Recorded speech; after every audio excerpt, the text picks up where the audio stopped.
Hello everybody. Today we're making a video on fixing, well not fixing, cleaning a digital delay from the 70s. This particular model is known as the Eventide 1745A. This unit is very old. It's 3 times my age, and um, I'm just trying to clean it in this video so I can learn more about it without damaging it in the process of trying to fix it. Now, it is a fully working unit. It just has a intermittent power supply. And talking of the power supply, this thing actually has AC power only, so I need to make sure that the power is drained before I even actually touch this thing. Unlike other delay modules that I've messed with, they usually have DC power. But this thing's so old that it just uses straight AC. So I know there are still things that use AC, but this thing is, yeah. Anyways, so yeah, cleaning this thing was it was really crazy, and I was using isopropyl alcohol. I was using almost 100%, about. I think it pretty much is, but that's what vintage electronics people recommend when they say that they're fixing or cleaning these things. But there are a couple problems that I ran into, unfortunately, when messing with the isopropyl, is that the dust and everything on these units, not just this one, are so old, and some people may have even, smoked in studios and such for a long time, a long period of time, with these units nearby venting the room, using the room to vent. And so they have a lot of smoke particulate and a lot of other crude chemicals that don't mix very well with isopropyl, and they make cloudy, disgusting messes on the PCB board that are very hard to get out with just alcohol. The alcohol, there's a certain point where isopropyl does nothing for these things. Um, so that's where deionized water comes in.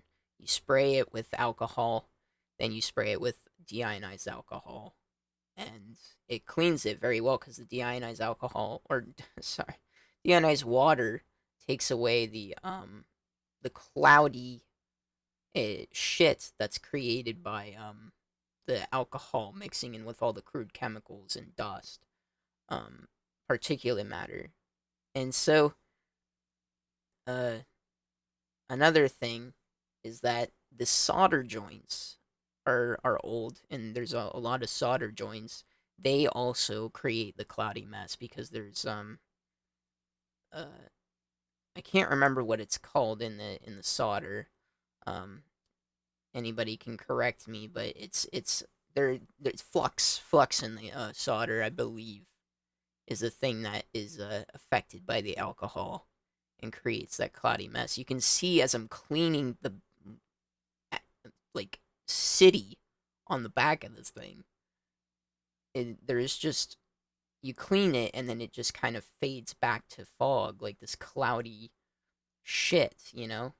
But so I just kept hitting it with more alcohol and deionized water until it was just about pristine. It looked like it was almost factory new, but of course there's scratches and shit on the PCB from people who tried servicing it over the past like 60 years. Um, and here I actually figured out how the spinny thing works, the knobs, how Eventide created essentially their prototype for the big the big knob, that you use on like the Eventide harmonizers and such that you see in the 80s and now if they create any racks. But yeah, look at the dust here. And you can see I'm trying to wipe it away with 100% alcohol, and it's doing it, but it's not doing it all the way. But then I hit it again with another layer, does it more, does it more, but there's still some, you can kind of see it really shows it there that it's very hard to clean, and it you got to be very careful because you have all these tiny components. You can't just scrub it in and just really go at it because I mean, you got all these components that are 60 years old that haven't been changed.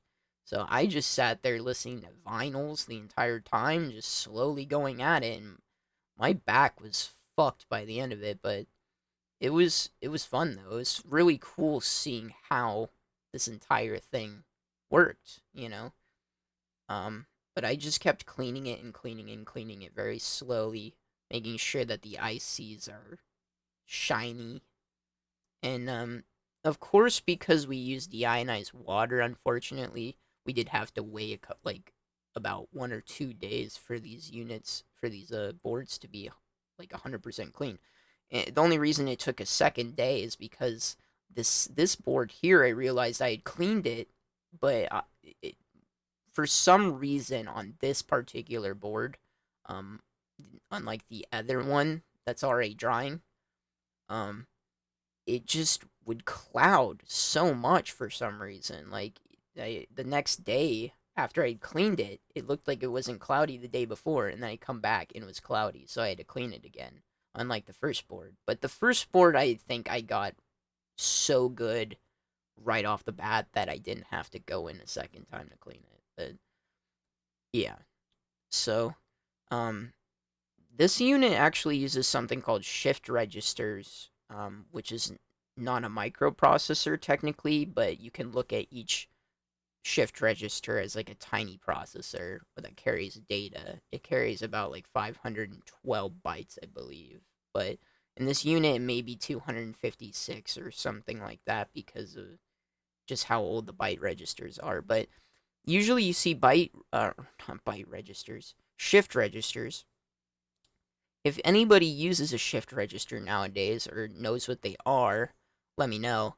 I don't know what they're particularly used for in modern standards, but I do know that they are in IC form only. If you look at this unit's shift registers, they look like War of the Worlds fucking aliens tripods with like 8 golden pin legs that just sit in the fucking motherboard, and there's like 16 of them, and each of them carry only like 256 bytes, but um it's like, I don't know. If we look at a microprocessor, it's just one little thing that kind of computates everything. In this unit, we have a bunch of these shift registers that they had to use in the 70s to slow down and feedback delay in dual channel.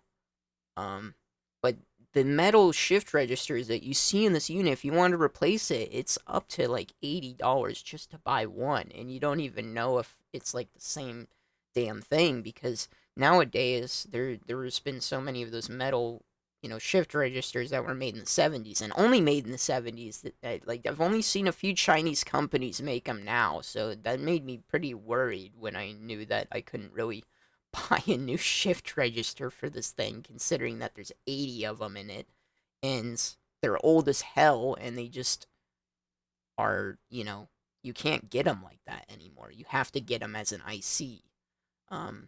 If that makes sense to anybody watching this video. You have to, and it's really unfortunate because there's literally only like one company who sells them, and they're $80.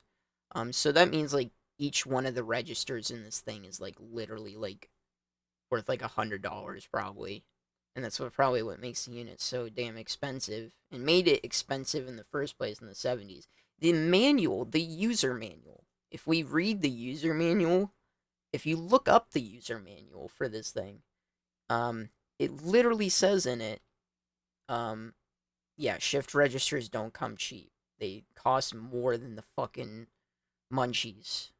So it's bad, but I'll just try and keep the shift registers clean and keep them nice.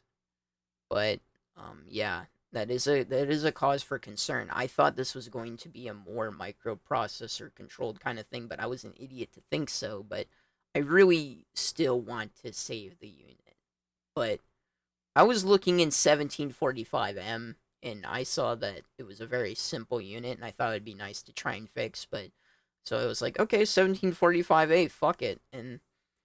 But this thing is different from the M. This thing uses shift registers unlike a microprocessor.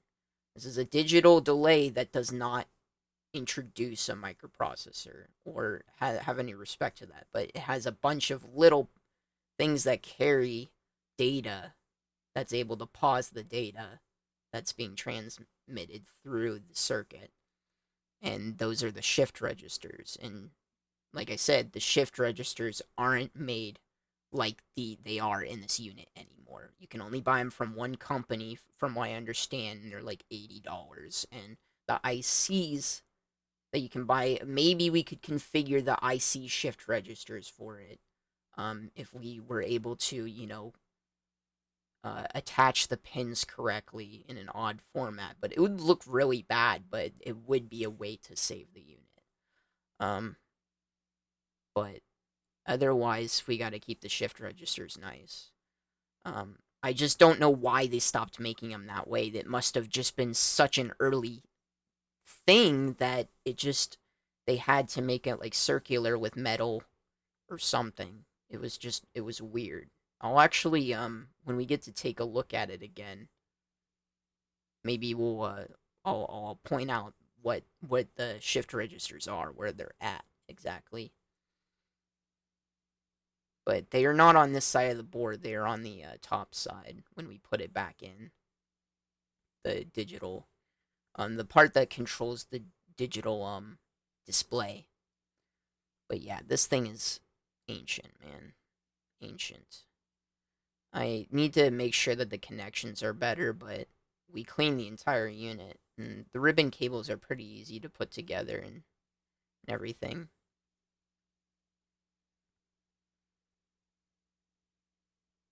But the parts are not easy to find. That's what makes it worrisome. But here we finally plug it in and are able to turn it on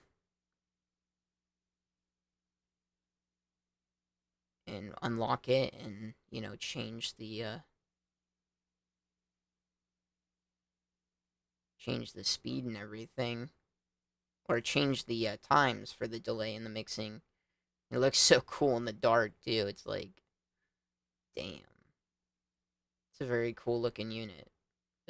It'll be hard to fix, but this was step one. So thank you guys for watching. This was really fun.